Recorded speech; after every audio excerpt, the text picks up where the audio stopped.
Hey everybody, Jason Cutter here. Final part 3 of my conversation with Lamar Johnson from UT Austin. Super excited. If you didn't check them out, as always, please go back and listen to part 1 on authenticity, part 2 on persuasion. Just some background. Lamar is a longtime Procter & Gamble veteran. He spent 33 plus years there, going into a sales role, even though he wasn't sure that's what he wanted to do, and then making a long career out of it, returning back to his alma mater, the University of Texas at Austin, and being a founding member of their program, being involved with it, being a part of the corporate sponsorship, the corporate partners, the sales club that's there. Let's talk about the future of sales. So we've talked about authenticity, persuasion. Now let's talk about the future. What do you see? Let's talk about buyers first. What do you see buyers wanting more of or less of from salespeople moving forward, especially, and this is why I love our conversation, especially compared to maybe where things were 40 something years ago when you started and what people expected from a salesperson? So where I think things are going, and universities are beginning to see this because companies are demanding it of students coming out of the business schools and other schools in the university, but data analytics, big data, the ability to analyze data and parse that data in a way that buyers can make sense out of it and can make decisions with it. Buyers have limited time. They're looking at lots of different things. A trusted sales reps can bring an analysis of an enormous amount of data and present the true insights from that data in a way that provides the buyer a better tool in which to make a buying decision. So I think we're coming from salespeople will have to be able to understand data. We'll have to be able to analyze data. We'll have to be able to use tools like, I'll name a brand, Tableau, to be able to take an enormous amount of data and then present it in a pictorial fashion that gets people's attention in a short period of time. That's going on in the marketing world. It's going on in the finance world. It's critically important today and will be even more critically important going forward. And that's one of the reasons we have a requirement for a business analytics course as part of our sales minor at UT. Oh, and I love that. And especially with what you said too about they want this information, but the buyers having less time, like it feels like we all do. And so they just want help making that right decision. They want that analysis done. I've been saying it for a while now is people don't want a salesperson to give them information and knowledge anymore. They want the wisdom in how to apply the features and benefits of a product to their specific situation. And that's not different than executives they don't want to see the spreadsheet that you did the work on. They want you to be able to translate that spreadsheet into the insights from that spreadsheet and what it means for the business going forward. And that's how you sell a CEO, a senior vice president, a director on the idea is by parsing the data out in a way and then having enough intelligence and enough knowledge of the business to say, here's what the data is telling us. And that's the same approach a salesperson needs to have with a buyer. Here's a bunch of data. I've crunched it. Here's what this data says. 1, 2, 3. And if you're in an authentic, trusting relationship, that buyer loves you for doing that kind of work for them. If they don't have that relationship, they may be skeptical that you're bringing in something that doesn't add up at the end of the day. Well, in the first part that you were talking about just now was dealing with CEO or executives. That's you're referring to if you're an internal employee and going back to what we talked about in the last episode where everything in life is sales. And so when you're getting them to go through or see whatever it is that you're wanting to have them approve or agree with, that's what you're referring to, right? Yeah, exactly. So there's so much data available today that wasn't available 10, 15, 20 years ago. And it's only going to be more types of data used to make decisions, but it's overwhelming. And so you've got to have a way to parse it down. You've got to have people that are smart enough, and this is one of the places sales are going to. It's going to require brain power to be able to analyze data and then translate that data into salient points that the buyer understands and then make that connection between your products and what the buyer needs to solve their problem.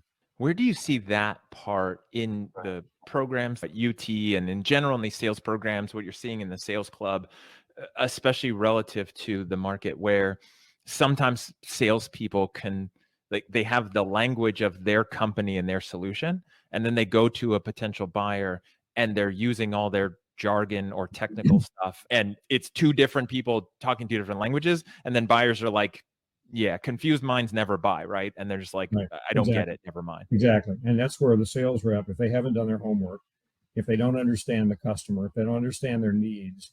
The best salespeople understand the language of the customer, and they understand how the customer does business. They understand the acronyms. They understand the strategy of the company. Most of this stuff is available on an annual report or in the newspaper or something where people have said, this is what we're trying to get done. And you've got to be able to tailor and understand how your product fits that company strategy and be able to articulate the solution in language they understand. That's critical. What do you see in the future of sales for salespeople, like doing more of? Is it just more and more of that consultative, boiling it down, here solutions, or do you see anything else changing in sales now and moving forward relative to what we've been talking about? Well, I think we've been evolving to this consultative selling model over the last 20 years, maybe. And it's not pervasive yet. There are too many salespeople, I think, that are doing the surface job, and some of them are getting away with it because they have a relationship. But I think in the next 5 to 10 years, it'll be critical that the salesperson is a business person, not just a salesperson. And as a business person, has analyzed data and has understood the finances of the company they're doing business with, and they're able to translate their products into the benefits from a company's perspective, looking back. And I think if you look at salespeople today that sell big things, big systems, millions of dollars worth of stuff, that's the approach they take. They're getting paid a bunch of dollars, but you can't go in and sell 100 servers or 1,000 servers to a company without really understanding that customer's business and why they need that server and why they need your server to begin with. If you're selling the smaller things, it's not quite as important, but it's not quite as important to really have that business acumen to understand the need. So salespeople are going to become high-powered business people that understand the customer's business as well as that customer understands their business. Well, and I think that's where I'm excited about programs like yours, like these professional sales programs, minors, bachelors and beyond in courses, is helping people understand that and preparing them for that. More on the consultative, less on the transaction, less on the relationship side. And I think that the old school model is very like the wine and dine and happy hour and networking and this and that. And it's like, what's the actual solution, and leveraging too much relationship. If you look at the world, and I'm talking about younger people than me, your age, for example, buyers too, they're into lifestyle, they're into more time with their family, they're into health stuff. The 3 martini lunch, it had gone away before I started years ago, but taking people out for big dinners and doing all that stuff, it's going to continue to be less important because people don't want to do that 4 nights a week. They want to be with their family, they want to be at the soccer game with their kids, they want to be where it is. And the opportunity to schmooze them, unless it's something really unique. And one of the more unique ways, and this goes back 20 years, when the BlackBerry was launched. Going way back, this is back when. What was the name of the company? Something In Motion, Canada. They brought all their buyers in, or many of their buyers, and they got a bunch of tickets to the Masters. And I kept seeing these people walk around, because I went that year, and they're walking around with these little black things. And I said, what's that? And so it's called the BlackBerry. What does it do? I said, one of the things we can do is got a live leaderboard in my hand here. The leaderboard is changing while I'm walking around the golf course. I said, wow. But the company had brought first of all, a ticket to the Masters is a pretty big deal. And then being able to use their product while I have no doubt that their initial success was as a result of that. So that's a piece of entertainment and wining and dining that would attract people, I think. But the big dinners, that's a much smaller percentage of buyers today, I think, than there used to be.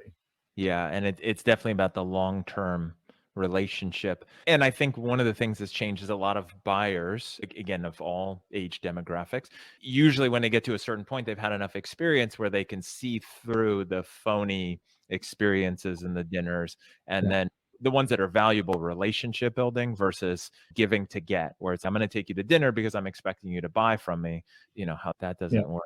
If we talk about the technology side, obviously this is what's fun. Like you said, weren't calculators. You're talking about slide rules, I think, part 1 when we were talking about technology, and what the salespeople now have available, whether they're in your program or they're already out there selling. And you talked a bit about it as being able to use those things, the tableaus and that. Where do you see technology also fitting in, and or what are you excited about this future generation having available? Who knows how artificial intelligence, what role it's going to play in the buyer-seller relationship. I'm not smart enough to figure that out yet, but I'm excited to know there's potential there to change the world in many respects. I'm already trying to figure out how it can save me time, and I've played around with it a little bit, but would love if some company out there has figured out how to leverage artificial intelligence in the buyer-seller interface world. What's that going to look like in the future when information is available to everybody all at the same time by pushing buttons? And some of the analysis may be done for you, but you've got to know what kind of question to ask to be able to get the analysis, and that requires the intelligence. I'm excited about the future because I know it'll be different in 10 years than it is today. Exactly what it's going to look like, I don't know, but technology will be driving decision-making in a much more objective way than even it does today. It's way more objective than it was 10, 15 years ago. It'll be even more objective in another 10 years. And I think the salespeople will have their mind wrapped around that technology, and the companies will have to be able to train their salespeople how to leverage artificial intelligence to solve problems for their customers. Where do you see maybe too much reliance on technology in the world of sales?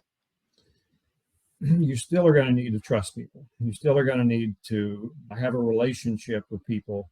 At the end of the day, more information that's better, more actionable, will help move things along, but you're still going to have a personal relationship that's built on trust and authenticity with people. The people part of it's not going to go away. The data availability and how data is served up to you and the amount of information you're able to gather before a sales call is going to be much different as we go forward. I don't know exactly how that's going to play off, but what will never go away is human interaction and relationship. How about, let's say, the students that are in these programs where they're unlike you and I, they've grown up with technology in their hand from the beginning, no matter what age, because the internet and the technology has been around for a while. Where are they using it for good? Do you see them trying to rely on it, or do they understand sales, relationships, conversations, and balancing it pretty well with wanting to do it all via text or chat or something like that? It interests me, the students that I work with who are already in the program understand that fully. They run toward this because they feel they have the ability to create relationships themselves. They like relationships. They like being around people. And that's one of the reasons they're attracted to the program. But there are a lot of kids, and particularly post-COVID, that don't want to get out of their room. So we'll have an event with free pizza and having kids come and learn more about the program, and half of them that register won't show up because they don't run to the personal interaction. So I think the problem not a problem is the wrong word, an opportunity with some of the young people post-COVID that are going to need to be coaxed back into developing personal relationships. They hid in their room for so long with their camera off and learned or not learned that way. And there's a percentage of them that'll need to be coaxed back into life. But the people I'm working with, the 200 or so in the sales program, ran to it because they hunger for that. I've got people interested in hiring people out there. If you're looking for people that love to build relationships and love the human interaction, then wherever you are, go look for them in the sales program, because that's where they are. Yeah, it's almost, I don't know if this is the right one to use, but almost an observation bias, which is you're seeing these students who are excited about relationships because they see that's the value. And so it looks like the people in this program, it's almost the chicken or the egg, right? Is it helping them develop that, or they're just naturally drawn to that? And the other ones are, opting out and choosing something else. And maybe it's not for them and they're not the future of sales, which is interesting to think about. Final question, I think, about what excites you the most about, let's say, the future of sales and the future of this specific UT sales program? The students going into the program and heading out into the world of sales, really smart kids who understand the power of relationships and authenticity, and who want to make a difference in the world, and who abhor lack of ethics. They've seen enough from your generation and my generation of people going to jail for doing the wrong thing. The ones I work with, I think this is pretty common, they want to do exactly the opposite of that. They want to help the world be a better place. And I'm telling them that sales is a way to do that, because you can help the world solve problems with your ideas. What a better place to want to be than in that kind of situation where you can problem solve for companies using your ideas. And I love it that they're going there. And that's why I'm so confident that the young people of tomorrow will make the world a better place than our generation did. Not that it's a terrible place, but it'll be much better as a result of that. And the second part of your question, I lost as I was waxing eloquently about that. Oh, my program. I think our program, first of all, there's sales taught now in maybe 150 universities or colleges around the country.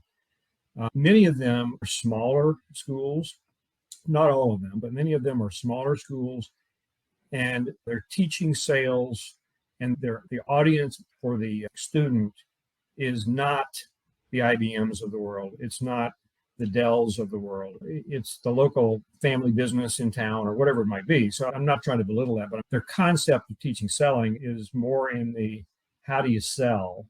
And what we're trying to do in our program, because we are a large university that's got pretty high academic rating, we're trying to teach people how to sell in a bigger picture business environment so they can solve problems in a large scale. So we're training people to be future sales leaders of companies here, not just great salespeople.